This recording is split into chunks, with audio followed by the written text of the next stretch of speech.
नहमदु व नुसल्ली अला रसूलिहिल करीम अम्मा बाद फ़अऊज़ु बिल्लाहि मिनश शैतानिर रजीम बिस्मिल्लाहिर रहमानिर रहीम रब्बिशरह ली सदरी व यस्सिर ली अमरी वहलुल उक़दतम मिन लिसानी यफ़क़हू क़ौली अल्लाहुम्मा ज़िदना इल्मा अल्लाहुम्मा फ़क़िहना फ़िद्दीन अल्लाहुम्मा जअलना मिनल लज़ीना आमनू व अमिलुस स्वालिहाति व तवासौ बिल हक़्क़ि व तवासौ बिस सब्र रब्बी यस्सिर व ला तुअस्सिर व तम्मिम बिल खैर आमीन या रब्बल आलमीन।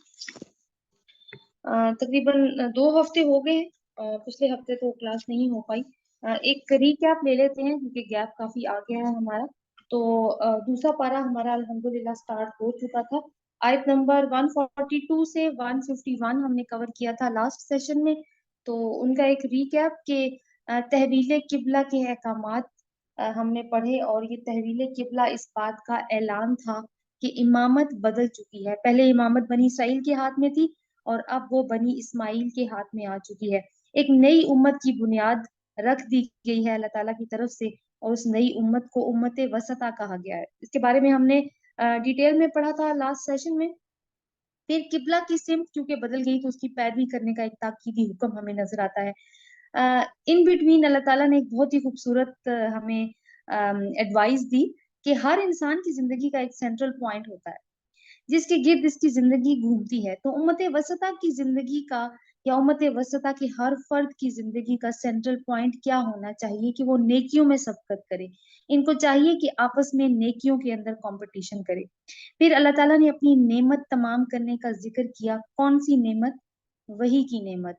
और फिर किबला की तब्दीली भी एक नेमत है, और एक नई उम्मत की बुनियाद भी एक नेमत है।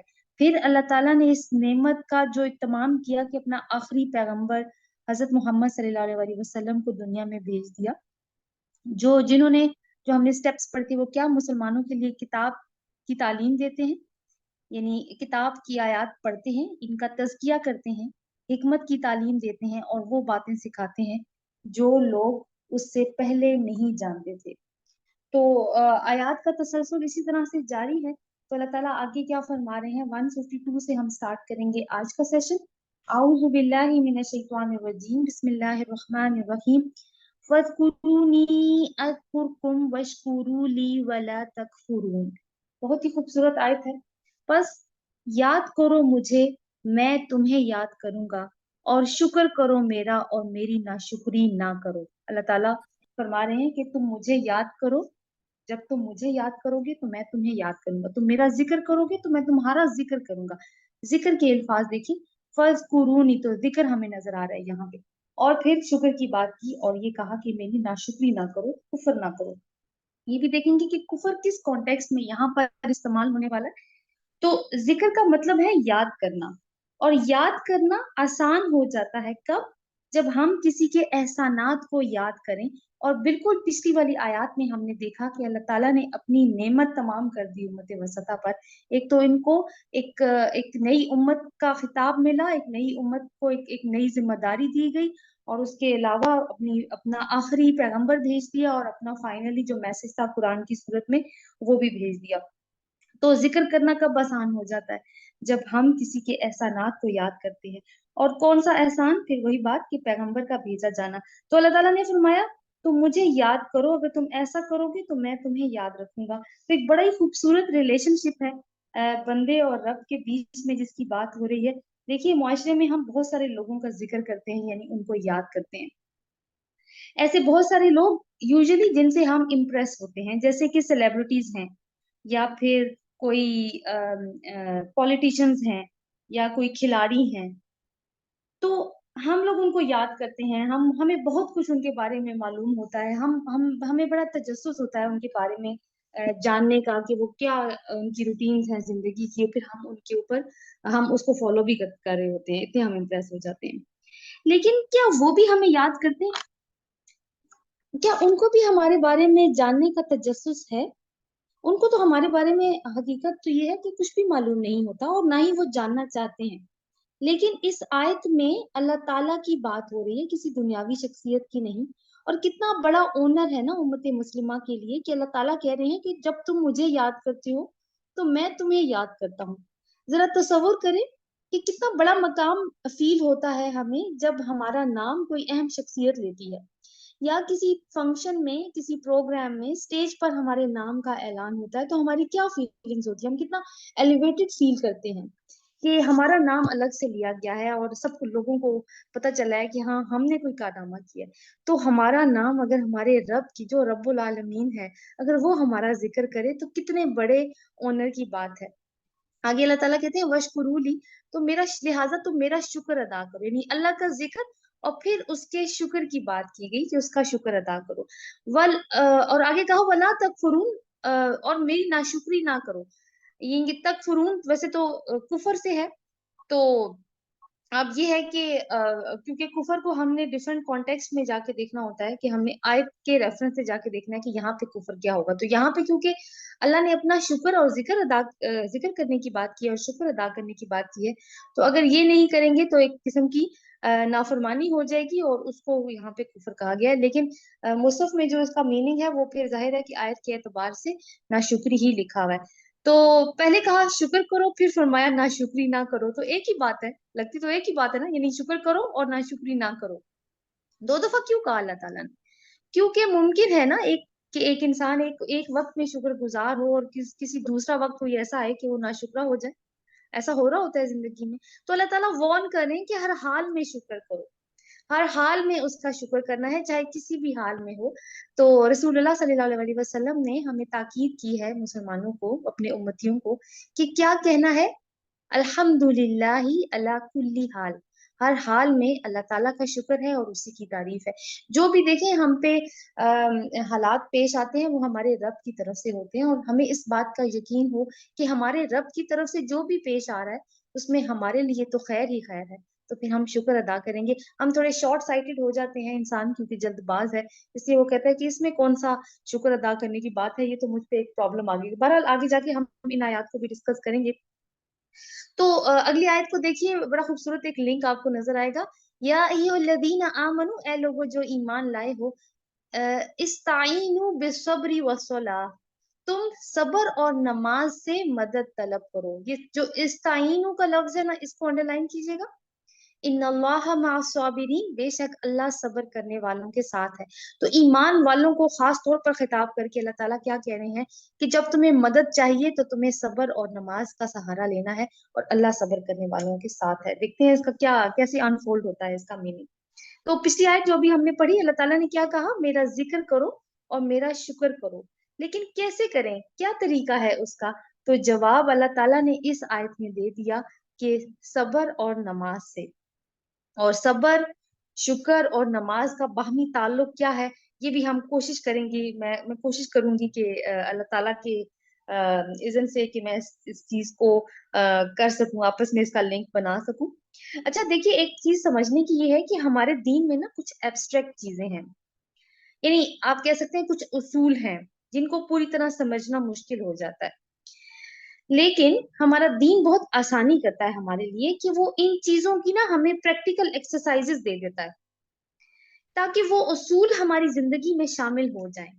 मिसाल में मैं वही वाली मिसाल दूंगी, हमेशा ही ये मिसाल देती हूँ, कि अल्लाह ताला ने कुरान पाक में फरमाया, या अय्युहल्लज़ीना आमनू कुतिबा अलैकुमुस सियाम कमा कुतिबा अलैकुम कमा कुतिबा मिन कब्लिकुम अलल लज़ीना मिन कब्लिकुम लअल्लकुम तत्तकून।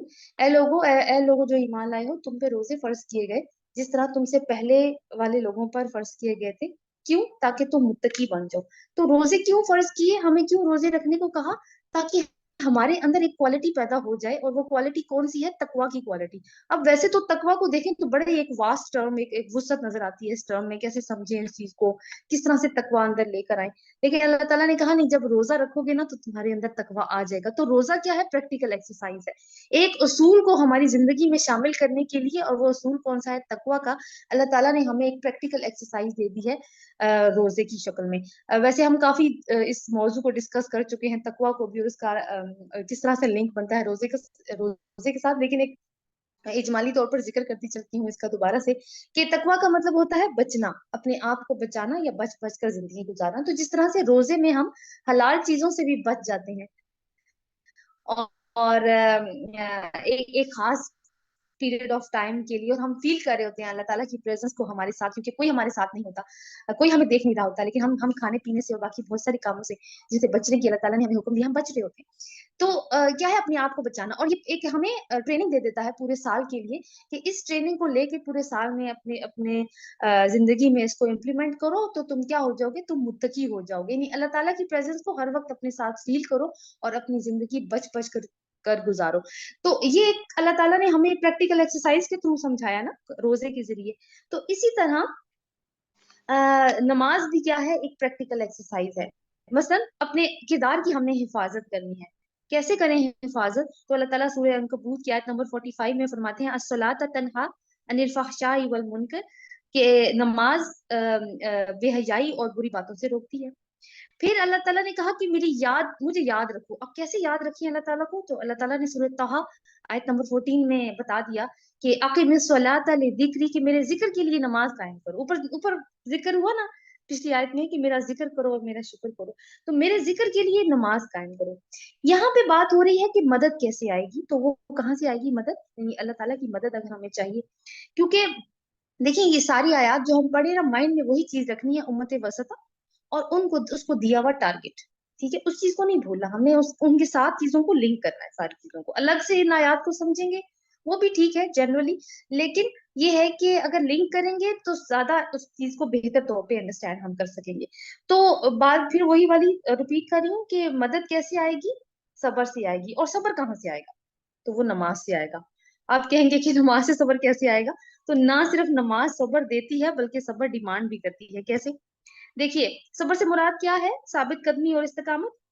तो नमाज की पाबंदी करनी है, 5 वक्त की नमाज पढ़ने से पहले वजू करना है, अपने अपने लिबास का ख्याल रखना है, जगह का ख्याल रखना है, टाइम का ख्याल रखना है, पाबंदी करनी है। तो ये सारी चीजें हमसे सबर डिमांड कर रही है ना। तो उसके रिजल्ट में हमारे पास होता क्या है, हमें मिलता क्या है? एक डिसिप्लिन जिंदगी में। यानी हम उस चीज की प्रैक्टिकल एक्सरसाइज हमारी जिंदगी में आ जाती है। तो ना सिर्फ ये सब्र देती है, बल्कि सब्र डिमांड भी करती है। तो उसको इस तरह से हमने देखना है। ऐसी ही एक आयत हम शुरू में पढ़ चुके हैं, जब बनी इसराइल से बात हो रही थी सूरह बकरा में ही आयत नंबर 45 में अल्लाह ताला ने वहां पे फरमाया था, वस्ताईनु बिस्सब्री वस्सलाह, तकरीबन इसी तरह के अल्फाज थे। वस्ताईनु बिस्सब्री वस्सलाह व इन्नहा लकबीरतुन इल्ला अलल खाशिईन, के मदद तलब करो सब्र से और नमाज से, और बेशक ये भारी काम है मगर उनके लिए नहीं जो खुशू करने वाले हैं। तो उनको कहा गया कि तुम्हें खुशू करने की भी जरूरत है। ठीक है, इसलिए तुम क्या करो कि नमाज कायम करो। अब उस आयत में और इस आयत में क्या फर्क है? यहाँ पे अल्लाह ताला ने खुशू की बात नहीं की, अब क्योंकि उम्मत मुस्लिमा से बात हो रही है ना। तो यहाँ पे हमें ये पता चला कि इनको खुशू की जरूरत नहीं है, इनके अंदर ये खशियत मौजूद है अल्लाह ताला की। लेकिन खुशू करने वालों को, खशियत रखने वालों को भी ये बताने की जरूरत है कि नमाज और सब्र और नमाज से मदद लो। अब क्यों नमाज पढ़नी है, क्यों सब्र करना है, क्या अल्लाह ताला हमें डालना चाहते हैं इसके जरिए? देखिए, एक मिसाल से अगर हम इसको समझें कि अगर हम हमारे पास जमीन का एक टुकड़ा है और हम उसको रोज रोज पानी दे रहे हैं, सूरज का भी अच्छा इंतजाम है, रोशनी पड़ रही है उसके ऊपर, खाद भी हम डाल रहे हैं, गोडियां भी कर रहे हैं, तो क्या पौधा निकल आएगा? नहीं। क्यों? क्योंकि हमने बीज नहीं डाला। और जब बीज डाला जाता है ना, तब पौधा निकलता है। फिर जब पौधा निकल आता है तो उसकी जड़ें जमीन में गहरी होती जाती हैं, शाखें बुलंद होती हैं, और एक दिन वो एक दरख्त बन जाता है और मजीद बीज निकालने को तैयार हो जाता है। तो आप देखिए कि एक प्रोसीजर हुआ है ना पूरा दरख्त के साथ, कि वो अब फल देने को तैयार हो गया। हम भी जब अपनी जात के ऊपर काम कर रहे होते हैं, जैसे हम अपने सब्र पे काम कर रहे हैं, अपने शुक्र को बढ़ाने के लिए काम कर रहे हैं, हम अल्लाह ताला के जिक्र को ताजा रखने की कोशिश कर रहे हैं, हम अपनी गलत आदतों को खत्म कर रहे हैं, अपने इखलाक को संवारने की कोशिश कर रहे हैं, तो हम अपनी मिट्टी तैयार कर रहे होते हैं, अपनी जमीन तैयार कर रहे होते हैं। लेकिन हमारा जो दीन है ना, वो सिर्फ अपनी पर्सनल या इंडिविजुअल लेवल की इस्लाह के लिए नहीं है। अब क्योंकि आपकी जमीन तैयार हो गई है, तो आपके अंदर एक एक बीज पड़ गया है, एक तरह से आपके अंदर एक बीज होना चाहिए। आप वो बीज क्या है? कि वो बीज ऐसा होगा, देखिए बीज से फिर दरख्त निकलता है ना। वो बीज ऐसा होगा कि आप उससे दूसरों को फायदा देना है आपने। मैंने इसलिए शुरू में कहा था कि इसको उम्मत वसता से लिंक करना है आपने। तो उससे क्या होगा कि दूसरों को फायदा देना। पहला स्टेप क्या है? मुझे और आपको अपने आप को इम्प्रूव करना है। क्यों? क्योंकि हमने अल्लाह ताला के दीन की सर्विस करनी है, ये गोल है। ये वो आप कहेंगे وہ نماز اور صبر کیوں کرنے کو کہا جا رہا ہے؟ کیونکہ ہمیں ایک ٹارگٹ دیا گیا ہے، امت مسلمہ کو ایک مشن دیا گیا ہے تحویل قبلہ کے ٹائم پہ، ہمیں مشن دیا گیا یعنی کعبہ کو آزاد کروانا ہے۔ اور اگر مشن سامنے ہو تو پھر کیا کام، کس چیز کی ضرورت ہوتی ہے؟ اپنے آپ کو ریڈی کرنے کی، اپنے آپ کو تیار کرنے کی، تاکہ ہم اس مشن کے اندر کام کر سکیں۔ تو اپنے آپ کو کیسے تیار کرنا ہے؟ نماز کے ساتھ۔ نماز اس مشن کو مکمل کرنے کی اسٹرینتھ دے گی۔ تو نماز مشن نہیں ہے، مگر یہ مشن کا حصہ ضرور ہوگی۔ یعنی ایک تو یہ کہ یہ مشن کو فلفل کرنے کے لیے مدد کر رہی ہے، لیکن یہ مشن کا حصہ بھی ہوگی۔ کیوں؟ کیونکہ کعبہ کو جب پاک کر دیا جائے گا بتوں سے، تو وہاں پہ کام جو ہوگا وہ اقامت صلاۃ کا ہی ہوگا نا۔ تو نماز آخرت کی کنجی تو ہے ہی، یہ دنیا کے مقاصد، یعنی دنیا کا یہ مشن، یہ جو اللہ تعالیٰ نے دیا مسلمانوں کو، یہ دنیا کا مشن ہے نا، کہ تم لوگوں نے کعبہ آزاد کرانا ہے، حکومت وسطیٰ ہے تمہارا ایک مقصد ہے۔ تو ان مقاصد کو جو اللہ تعالیٰ نے ہمیں دی ہیں، ان کو حاصل کرنے کا ذریعہ بھی یہی ہے۔ مزید دو چیزیں جو ہماری پرسنالٹی میں بیلنس ہونے کی ضرورت ہے، وہ ہے صبر اور شکر، اور ان دونوں کا آپس میں بڑا گہرا تعلق ہے۔ اب صبر کیسے آئے گا؟ آپ دیکھیں، صبر نامناسب حالات پہ صبر کیا جاتا ہے نا۔ تو اگر کسی کے اوپر کوئی نامناسب حالات گزر رہے ہیں اور ہم اس سے پوچھیں کہ بھائی کیا حال ہے تمہارا، اور آگے کہے وہی والی بات کہ الحمدللہ، جب وہ الحمدللہ کہہ رہا ہے تو اس کا مطلب ہے کہ وہ شکر کر رہا ہے اللہ تعالیٰ کا۔ جب وہ شکر کر رہا ہے تو اصل میں تو وہ صبر کر رہا ہے، وہ واویلا نہیں کر رہا، وہ شکایت نہیں کر رہا، کسی کو الزام نہیں دے رہا کہ مجھ پہ یہ مصیبت آ گئی ہے، اور حال دوائیاں نہیں ڈالی ہوئی اس کے اندر۔ تو آپ دیکھیں کہ اصل میں وہ صبر کر رہے ہوتے ہیں، اور جو صبر کر رہے ہوتے ہیں وہ اصل میں شکر کر رہے ہوتے ہیں۔ تو دونوں کا لنک اس طرح سے بنتا ہے آپس میں۔ پچھلی آیت میں 152 جو ہم نے پڑھی، اس میں شکر کی بات آ گئی اور صبر کی بات اس آیت میں آ گئی۔ ایک اور بڑی انٹرسٹنگ بات اللہ تعالیٰ نے فرمایا، استعینوا بالصبر والصلاۃ۔ استعینوا کا یہ جو لفظ ہے نا، یہ ہم سب کے لیے سمجھنا بہت زیادہ ضروری ہے۔ یہ ہم روزانہ اپنی نماز میں سورہ فاتحہ کے اندر پڑھتے ہیں، تلاوت کرتے ہیں بہت دفعہ۔ کیسے؟ ایاک نعبد و ایاک نستعین، تو یہ نستعین اور استعین یہ ایک ہی روٹ ہے۔ اور فاتحہ جو جس میں ہم اس لفظ کی تلاوت کر رہے ہوتے ہیں، اس کا دوسرا نام جو رسول اللہ صلی اللہ علیہ وسلم نے دیا ہے، وہ کیا ہے؟ الصلاۃ۔ اور الصلاۃ کا مطلب کیا ہوتا ہے؟ نماز۔ ایک حدیث قدسی ہے نا، اسی سے یہ لیا گیا ہے کہ حدیث قدسی ان کے اللہ تعالیٰ نے فرمایا کہ قسمت الصلاۃ بینی و بین عبدی، میں نے صلاۃ کو اپنے اور اپنے بندے کے درمیان میں آدھا آدھا بانٹ لیا۔ یہ حدیث قدسی پہلے بھی شیئر کی گئی ہے کہ جب میرا بندہ کہتا ہے الحمدللہ رب العالمین، تو اللہ تعالیٰ اس کا جواب دیتے ہیں کہ میرے بندے نے میری حمد کی۔ پھر وہ کہتا ہے الرحمن الرحیم، تو اللہ تعالیٰ فرماتے ہیں میرے بندے نے میری ثنا کی۔ پھر وہ کہتا ہے کہ مالک یوم الدین، تو اللہ تعالیٰ فرماتے ہیں کہ میرے بندے نے میری بزرگی بیان کی۔ تو اسی طرح یہ ہے کہ یعنی اس طرح اللہ تعالیٰ وہ جواب دے رہے ہیں ساتھ ساتھ الفاتحہ میں۔ تو الفاتحہ کیا، رسول اللہ صلی اللہ علیہ وسلم نے الفاتحہ کا جو دوسرا نام دیا وہ کیا ہے؟ صلاۃ۔ اور صلاۃ اصل میں الفاتحہ ہی ہے۔ تو یہاں کیا فرمایا کہ مدد طلب کرو نماز سے۔ تو یہ دونوں الفاظ نہ جڑ گئے آپس میں، کون سے؟ استعینوا، مدد طلب کرو، اور نماز، یعنی صبر کے اوپر تو بات کر لی، اب ہم نماز کے ساتھ دیکھتے ہیں۔ تو اس کو اس جو لفظ ہے استعینوا، اس کو سمجھنے کے لیے ہم یہ دیکھتے ہیں کہ جب ہمارے نبی صلی اللہ علیہ وسلم کو کوئی مشکل پیش آئی زندگی میں، بس تو بہت ساری مشکلیں آئی ان کو، تو اللہ تعالیٰ نے کیا نصیحت کی ان کو؟ ان کے بیٹے فوت ہو جاتے ہیں، حضرت ابراہیم علیہ السلام، مخالفین تانے مار رہے ہیں کہ محمد کی تو جڑ کٹ گئی، تو ابتر ہو گیا۔ اللہ تعالیٰ نے کیا فرمایا؟ انا اعطیناک الکوثر، ہم نے آپ کو کوثر عطا کی۔ ہاں، آپ نے اپنا بیٹا کھویا ہے، لیکن ہم نے آپ کو کوثر عطا کی۔ تو اب آپ کو کیا کرنا ہے؟ ٹھیک ہے، اگلی آیت کیا ہے؟ فصلی لربک، آپ نے نماز پڑھنی ہے اپنے رب کے لیے، یعنی کہ ان کو اپنا بیٹا جانے پر صبر کرنا ہے، اور ساتھ ہی کوثر کے ملنے پر شکر ادا کرنا ہے۔ تو یہ دونوں چیزیں کہاں سے ملیں گی؟ صلاۃ سے۔ مشرکین ہر طرح کی غلط بات کہتے تھے رسول اللہ صلی اللہ علیہ وسلم کو، کیا نہیں، کون سا تانا نہیں مارا؟ اللہ تعالیٰ نے کیا فرمایا آگے؟ یہ سورہ طہ کی آیت نمبر 130 ہے۔ اللہ تعالیٰ نے فرمایا فَصَبِّرْ عَلَىٰ مَا يَقُولُونَ، صبر کیجئے اس کے اوپر جو وہ کہتے ہیں۔ وَسَبِّحْ بِحَمْدِ رَبِّكَ قَبْلَ طُلُوعِ الشَّمْسِ وَقَبْلَ الْغُرُوبِ، اور حمد کیجئے، تسبیح کیجئے حمد کے ساتھ اپنے رب کی، سورج طلوع ہونے سے پہلے اور غروب ہونے کے بعد۔ تو خاص طور پر تسبیح کے اوقات یعنی فجر اور مغرب کا یہاں پہ وقت بھی اللہ تعالیٰ نے اس صورت میں ہمیں رسول اللہ صلی اللہ علیہ وسلم کو تاکید کر دیا۔ اور یہی اوقات کیوں بتایا؟ آپ دیکھیں دونوں اوقات میں نا ٹوائی لائٹ کا وقت ہوتا ہے نا، پوری طرح روشنی ہوتی بھی نہیں ہے اور پوری طرح اندھیرا بھی نہیں ہوتا، آسمان کا رنگ آلموسٹ سیم ہی ہوتا ہے، لیکن یہ وقت جو ہے نا، یہ ایک نظر آنے والی تبدیلی کا وقت ہے۔ اندھیرا جا رہا ہوتا ہے ایک ٹائم پہ اور روشنی آ رہی ہوتی ہے جب صبح ہو رہی ہوتی ہے، اور جب شام ہو رہی ہوتی ہے تو روشنی جا رہی ہوتی ہے اور اندھیرا آ رہا ہوتا ہے۔ تو یہ ہمیں کیا بتاتا ہے کہ وقت کا بدلنا اللہ تعالیٰ کے ہاتھ میں ہے، اور ابھی حالات تنگ ہیں مگر وہ ٹھیک ہو جائیں گے، اور اگر ٹھیک ہو جائے تو دوبارہ تنگ ہو سکتے ہیں۔ تو یہ سلسلہ تو چلتا رہے گا۔ یہ جو دن اور رات ہیں یہ ہماری زندگی کے اپس اینڈ ڈاؤنس کو سمبولائز کرتے ہیں، مگر ہم نے کیا کرنا ہے؟ یہ چیزیں تو دن رات اسی طرح گزرتے رہیں گے، حالات بھی اوپر نیچے ہوتے رہیں گے، جیسے بھی حالات ہوں۔ نماز، صلات اور صبر کیا ہے کہ میرے پاس ہر مشکل کا سامنا کرنے کی اسٹرینتھ موجود ہو، اور وہ اسٹرینتھ کہاں سے ملے گی؟ نماز سے۔ ایک اور مثال اس کو سمجھنے کے لیے کہ نماز کا اور کیا تعلق ہے کہ جو اللہ تعالیٰ مشن دیتے ہیں اس کو پورا کرنے کا، کہ حضرت موسیٰ علیہ السلام کو اللہ تعالیٰ نے مشن دیا تھا کہ فرعون کو جا کے چیلنج کرو، فرعون کے پاس جاؤ، وہ بڑا سرکش ہو گیا، اور یہ کوئی آسان کام نہیں تھا، یہ مشکل کام تھا۔ تو انہوں نے اپنی سپورٹ کے لیے اللہ تعالیٰ سے اپنا بھائی ہارون مانگا، تو اللہ تعالیٰ نے موسیٰ علیہ السلام کو معجزات عطا فرمائے، اور معجزات کون سے؟ وہ ید بیضا اور عصا، ٹھیک ہے۔ اللہ تعالیٰ نے حضرت موسیٰ کو معجزات عطا فرمائے اور کہا کہ فرعون کے پاس جاؤ۔ سورہ طہ کی آیت نمبر 42، اذهب انت واخوک بآیات، جاؤ تم اور تمہارا بھائی میری نشانیوں کے ساتھ، لیکن دیکھو ابھی تم پوری طرح سے اکوپ نہیں ہوئے ہو، پورے ہتھیار تمہارے، اور دو کہ تمہارے پاس میری نشانیاں آ گئی ہیں لیکن پھر بھی تم پریپیئرڈ نہیں ہو۔ آگے کیا فرما رہے ہیں اللہ تعالیٰ؟ وَلَا تَنِيَا فِي ذِكْرِي، میرے ذکر کو مت بھولنا۔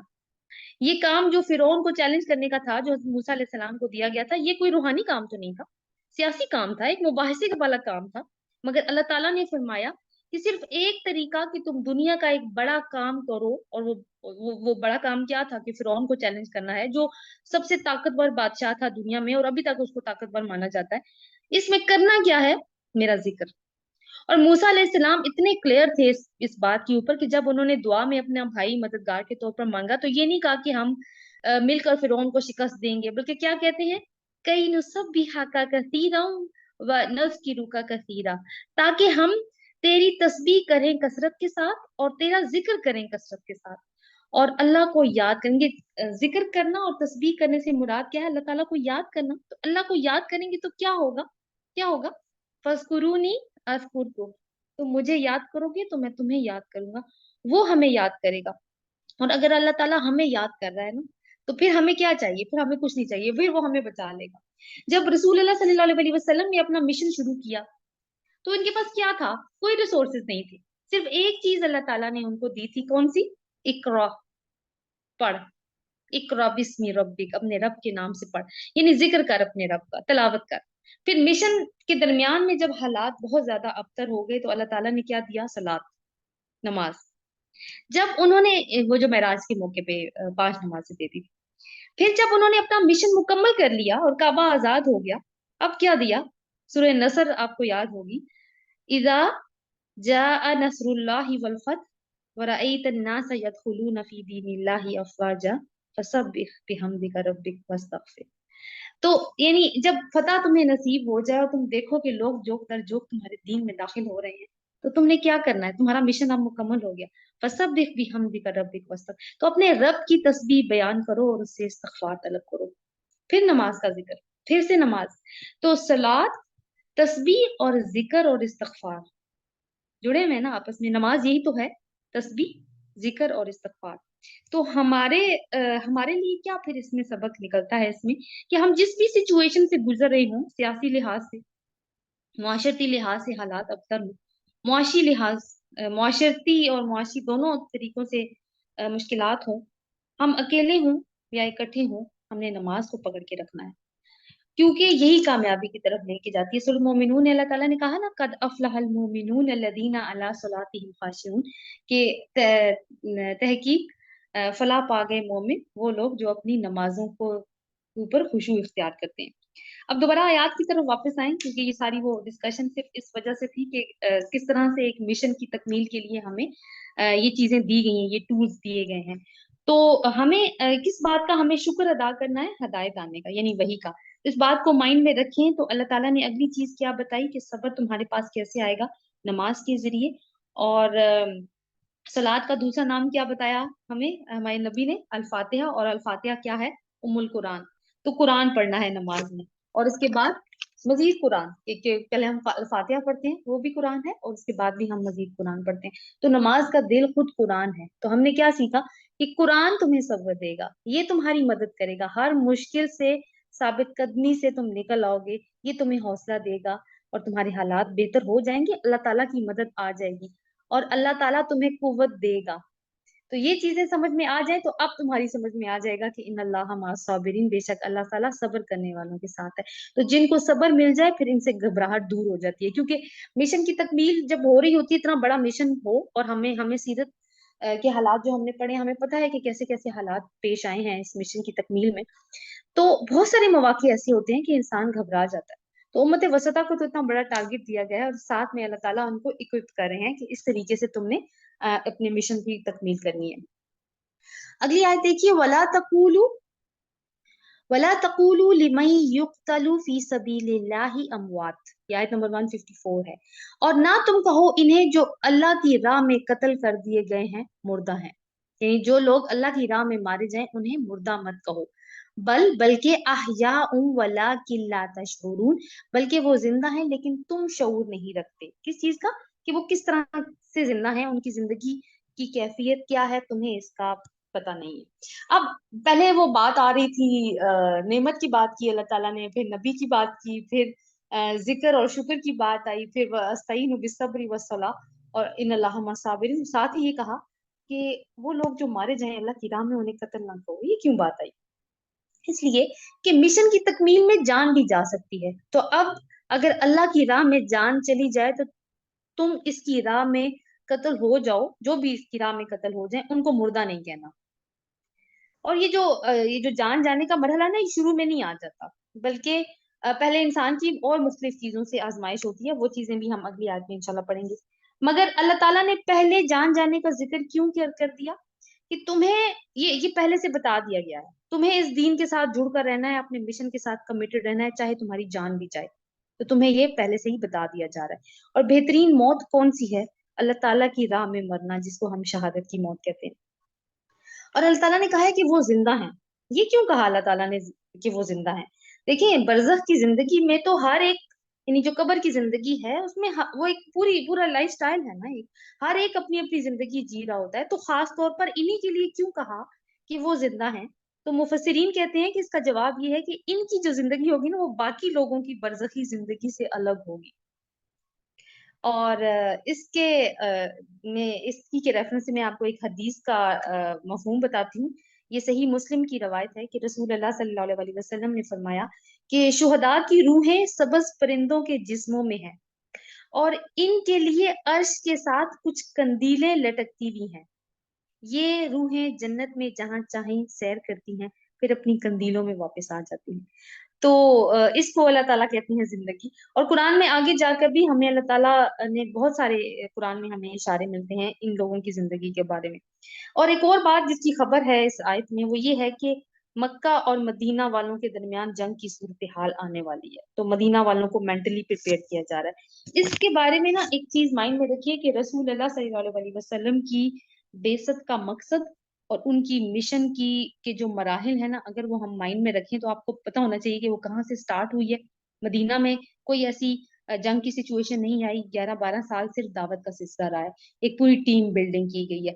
फिर क्योंकि दीन को कायम करना एक रेवोल्यूशन है जो लेकर आना है, और जब रेवोल्यूशन होता है तो उसके अंदर बहुत सारे मराहिल होते हैं, जिसमें से एक मरहला जंग का भी होता है। अगली आयत देखिए, वो जो बात की गई थी आजमाइशों की, आयत नंबर 155, वलनब्लुवन्नकुम बिशैइन मिनल खौफि वल जुइ व नक्सिन मिनल अमवाली वल अनफुस वस्समराति वबश्शिरिस साबिरीन। और अलबत्ता हम तुम्हें जरूर आजमाएंगे साथ किसी भी चीज के। और कौन सी चीजें हैं ये गौर कीजिए, उस पर बेशक नंबरिंग कर लीजिए। मिनल खौफी, ये जो मिन है ना, फिर ये सबके साथ ही तकरीबन चलेगा, नीचे वैसे दोबारा से भी आ रहा है। मिनल खौफी, खौफ से, वल जूई और भूख से, व नक्सिन मिनल अमवाल और मालों में से, मालों में कमी से या मालों में नुकसान से, वल अनफुस और जानों का भी नुकसान हो सकता है, और वह समरात और फलों के नुकसान से, वह बशर साबिरीन और सब्र करने वालों को खुशखबरी दे दीजिए। تو بلکہ اس کو اگلی آیت کے ساتھ بھی جوڑ کے کرتے ہیں تو زیادہ بات کلیئر ہوگی. الذین اذا اصابتہم مصیبہ، وہ لوگ جب انہیں کوئی مصیبت پہنچتی ہے، قالو، وہ کہتے ہیں، انا للہ، بے شک ہم اللہ ہی کے ہیں، و انا الیہ راجعون، اور بے شک ہم اسی کی طرف لوٹنے والے ہیں. یعنی ان لوگوں پہ جب کوئی پہلے آزمائشوں کا ذکر کیا، یہ 5 آزمائشیں ہیں جو اللہ تعالیٰ نے کہا ہے کہ تم پر آ کر رہیں گی زندگی میں. اور جب اس کے بعد اللہ تعالیٰ نے کیا کہا، جب ایسے لوگوں پہ جو ایمان والے ہیں ان پہ کوئی مصیبت آتی ہے تو وہ کیا کہتے ہیں، انا للہ و انا الیہ راجعون. تو اللہ تعالیٰ کہہ رہے ہیں کہ جیسے پچھلی امتوں کی آزمائش ہوگی، ظاہر ہے تمہاری بھی آزمائش، ان کی آزمائش ہوئی ہے تو تمہاری بھی آزمائش ہوگی. یعنی امتحان تو ہونا ہی ہونا ہے، اور کسی بھی چیز کے ساتھ تم آزمائے جاؤ گے. اور وہ چیزیں، ان کا تعلق 5 چیزوں سے ہو سکتا ہے. ایک ہے خوف، پھر بھوک، پھر مالوں میں کمی، پھر جانوں سے اور پھلوں سے. اور آپ دیکھیں گے یہ چیزیں الگ الگ ہیں، ٹھیک ہے. واؤ واؤ واؤ بیچ میں آ رہا ہے، یہ جڑی ہوئی نہیں ہے. یہ نہیں کہ ایک کہ بھوک آئے گی تو ساتھ میں مالوں کی کمی آ جائے گی، نہیں، ایسا کچھ نہیں ہوگا. یہ آپس میں ان کا کوئی الگ الگ آ سکتی ہیں یہ زندگی میں. خوف کیا چیز ہوتی ہے؟ کسی بھی چیز کا ڈر، کہیں جاب نہ چلی جائے، ایکسیڈنٹ نہ ہو جائے، اولاد کو کوئی نقصان نہ ہو جائے، فیل نہ ہو جاؤں، والدین بیمار نہ پڑ جائے، بجلی نہ چلی جائے، انٹرنیٹ نہ کٹ جائے. بہت سارے خوف، اور یہ زندگی کا حصہ ہیں، چل رہے ہوتے ہیں. جو کیا ہے؟ بھوک، قحط، خشک سالی کے سلسلے میں، یا کسی اور بھی فیکٹر ہو سکتا ہے. مال کا نقصان، یعنی کاروباری نقصان ہو جائے، نوکری ختم ہو جائے، چوری ہو جائے، ڈاکہ پڑ جائے، کچھ چیزیں ضائع ہو جائیں. گھروں میں ہر ٹائم چیزیں خراب ہو رہی ہوتی ہیں، وہ بھی آپ اس کو اسی زمرے میں لے کے آئیے. اور انفس، جان سے، یعنی موت، کوئی قریبی مر جائے یا جنگ کی صورتحال پیدا ہو جائے، کوئی وبا پھیل جائے. اور ثمرات کا مطلب ہے زمین کی پیداوار، اناج اور پھل وغیرہ. تو ان حالات میں ڈال کر اللہ تعالیٰ بندے کو آزماتا ہے. کیوں؟ دیکھوں صبر کرتے ہیں، شکر کرتے ہیں، یا ولا تکفرون، یا پھر وہ اپنے آپے سے باہر نکل جاتے ہیں. دونوں صورتیں میں آگے کہا وہ بشیر الصابرین، صبر کرنے والوں کو خوشخبری دے دی. یہ نہیں، وہ جو پہلی بات تھی نا کہ اللہ تعالیٰ ہمارے اندر کچھ ڈالنا چاہ رہے ہیں، تو ان آزمائشوں سے اللہ تعالیٰ ہمارے اندر کون سی بات ڈالنا چاہ رہے ہیں؟ صبر، صبر کی کوالٹی ڈالنا چاہ رہے ہیں. اگلی آیت میں جو لفظ استعمال ہوا ہے نا، مصیبہ کا، دیکھیے مصیبہ کا لفظ امپورٹنٹ ہے. یہ جو مصیبہ کا لفظ ہے اردو میں، کوئی بھی ناپسندیدہ چیز ہو اس کو مصیبت کہتے ہیں ہم. یہ اصل میں عربی میں دیکھیں تو یہ اصابہ سے ہے، ٹھیک ہے. اور اصابہ کو اس کا یوں آپ سمجھیے کہ تیر کا اپنے ہدف پر جا کر لگنا. اگر ہدف پر درست نشانہ لگے تو اس کو ثواب کہتے ہیں. سواد والا، ٹھیک ہے، سا والا ثواب نہیں، اجر والا ثواب نہیں، سواد والا، سواد واو الف با، ثواب کہتے ہیں. تو تیر کا اپنے صحیح ہدف پر لگنا اصل میں کیا ہے؟ اصابہ، ٹھیک ہے. اور مصیبہ کیا ہے؟ کہ کوئی چیز آپ کو ہٹ کرے، بالکل وہی ہٹ کرے جہاں اس کو ہٹ کرنا چاہیے. تو اللہ تعالیٰ نے یہ الفاظ کیوں استعمال کیے ہیں؟ کہ اللہ کی پلاننگ سے جس چیز نے آپ تک پہنچنا ہے، مجھ تک پہنچنا ہے، وہ صحیح وقت پر، صحیح طریقے سے، صحیح جگہ جا کے لگے گی. یعنی جو بھی زندگی میں ہونا ہے نا، اللہ تعالیٰ کی طرف سے ہونا ہے، ہماری قسمت میں لکھا ہوا ہے. اور اوپر جو 5 چیزوں کا جو تذکرہ ہے وہ سب اللہ تعالیٰ کی طرف سے آتی ہیں. پہلے جیسے میں نے کہا ان کا آپس میں کوئی لنک نہیں ہے. مثلا بھوک تھی تو اس وجہ سے مال کا نقصان ہو گیا، تو ایسی بات نہیں ہے. اب مصیبت کے بارے میں نا ہمیں 2 باتیں ہمیشہ یاد رکھنی چاہیے. ایک تو یہ کہ صبر، اور دوسرے خوشخبری. اور صبر کب ہوتا ہے؟ صبر جب کچھ برا ہوتا ہے اسی کے اوپر صبر ہوتا ہے نا، کہ کس بات سے صبر کرنا ہے؟ اپنے آپ کو برا ریئیکشن دینے سے روک لینا ہے، الزام تراشیاں نہیں کرنی، دوسروں کو نہیں کوسنا، قسمت کو نہیں الزام دینے، اللہ تعالیٰ کو مورد الزام نہیں ٹھہرانا. مثلا کوئی بیمار ہے تو ہم جا کر اس کو تلقین کرتے ہیں نا کہ صبر کرو، کہ یہ کہتے ہیں کہ تمہیں مبارک ہو، یہ تو نہیں کہتے کہ تمہیں مبارک ہو، صبر کی تلقین کرتے ہیں نا. لیکن اللہ تعالیٰ کیا کہہ رہے ہیں یہاں پہ؟ فبشر الصابرین، ان کو تو خوشخبری دے دو صبر کرنے والوں کو، یعنی مبارک ہی دو دوسرے لفظوں میں. کیوں؟ دیکھیے مومن کا جو ایمان اور توکل ہے نا وہ ایک اور ہی لیول کی چیز ہے. اگر صبر کریں گے تو خوشخبری ہے مومن کے لیے. اس کو ایک تو بڑی بات ہے کہ اس کو صبر کرنا آ گیا، اتنی بڑی کوالٹی اس کے اندر آ گئی، اور جب صبر کرنا آ گیا تو پھر جنت کی خوشخبری بھی اس کو مل جائے گی. تو اللہ تعالیٰ نے پھر کس طرح سے صبر کرنا سکھا دیا ہمیں. اور خوشخبری کے بعد کیا کہا جا رہا ہے کہ جب ایسے لوگوں پر کوئی مصیبت یا تکلیف آتی ہے، یعنی جو صرف انہی کے لیے تھی، ٹھیک ہے، وہ ہم پہلے دیکھ چکے ہیں، جو صرف انہی کے لیے تھی، صرف انہی کو ہٹ کیا اس تکلیف نے، اس اسپیسیفک تکلیف نے، تو ان کی زبان سے فوراً سے کیا نکلتا ہے؟ قالوا انا للہ و انا الیہ راجعون، ہم تو اپنے رب کے ہی ہیں اور اپنے رب ہی کی طرف لوٹ کر جانے والے ہیں. اور اس بات میں کوئی شک نہیں ہے. اور یہ لائن بڑی اہم ہے जैसे ही हम देखें कोई बुरी खबर सुनते हैं, वैसे तो वो बुरी खबर किसी की मौत की ही होती है यूजुअली, जब हम इन्ना लिल्लाहि व इन्ना इलैहि राजिऊन कहते हैं। लेकिन आज हम एक्सप्लोर करेंगे कि हमने इसको कहाँ कहना है। और अगर हम ये करेंगे ना, तो एक मोमिन के लिए सरप्राइज होता है। क्या सरप्राइज है कि सब्र करने वालों के लिए कहा कि बशारत दे दीजिए इनको ना, वबश्शिरिल मोमिनीन, बश्शिरिस साबिरीन। तो रसूलुल्लाह सल्लल्लाहु अलैहि वसल्लम से कहा जा रहा था कि आप बशारत दे दीजिए सब्र करने वालों को। और 156 के आखिर में क्या बात हो रही है, क्या बात है कि जब हम अल्लाह ताला के पास वापस लौटेंगे ना, व इन्ना लिल्लाहि व इन्ना इलैहि राजिऊन, उसी की तरफ लौटेंगे क्यामत वाले दिन। और अगर हमने सब्र किया होगा तो फिर हमें खुशखबरी मिलेगी, और वो खुशखबरी देने वाले कौन होंगे? खुद रसूल अल्लाह सल्लल्लाहु अलैहि वसल्लम। तो अल्लाह ताला हमें उन लोगों में शामिल कर ले जो सब्र करते हैं। इसकी मिसाल मैं, वैसे तो बहुत सारी हर एक की लाइफ में अपनी अपनी मिसालें हो सकती हैं, लेकिन एक मिसाल इस तरह से देती हूँ आपको कि जैसे फॉर एग्जांपल मैंने नई गाड़ी खरीदी है 0 मीटर, अब मैं इसको ड्राइव करके कहीं जा रही हूँ, रास्ते में क्या हुआ, खराब हो गई, मेरा रिएक्शन क्या होगा? इतना पैसा लगाया है और ये पीपा खड़ा हो गया, अब इतनी गर्मी है, कोई मुझे नजर भी नहीं आ रहा जो उसको ठीक करे, इसको अभी खराब होना था, मैं लेट भी हो रही हूँ, इस तरह का ही रिएक्शन आएगा ना। लेकिन एक्चुअली रिएक्शन होना क्या चाहिए था? इन्ना लिल्लाहि व इन्ना इलैहि राजिऊन। हम तो इसी की तरफ, उसी के हैं और उसी की तरफ जाने वाले हैं। देखिए, क्यों ये रिएक्शन होगा, ये मुझे याद कराएगा कि मेरा तो कुछ भी नहीं है, मैं तो खुद अपने मालिक की गुलाम हूँ, मैं कैसे शिकायत कर सकती हूँ? और दूसरी बात कि व इन्ना इलैहि राजिऊन, कि हम तो इसी की तरफ वापस जाने वाले हैं, तो इसका मतलब है कि जितनी भी मुश्किलात हैं वो हमेशा के लिए नहीं है। क्यों हमेशा के लिए नहीं है? हम भी तो हमेशा रहने वाले नहीं हैं। तो ये जब चीज हमारे अंदर आएगी ना, तो क्या होगा, फिर फोकस बदलेगा। ठीक है। और हो सकता है कि अल्लाह ताला हमें मुश्किल में डालना इसीलिए ही चाहे कि हम इस बात को एक्नॉलेज करें। कौन सी बात? इन्ना लिल्लाहि व इन्ना इलैहि राजिऊन।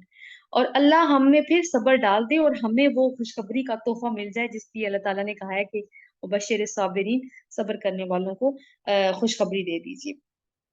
तो अब ये है कि जो भी तकलीफ आए, छोटी या बड़ी, इसकी हमने आदत अपनानी है कि जैसे हम खवातीन है, किचन में काम कर रही होती हैं, हाथ कट गया, जल गया कुछ, बच्चा कोई गिर गया, कोई और प्रॉब्लम आ गई, सर में दर्द हो गया,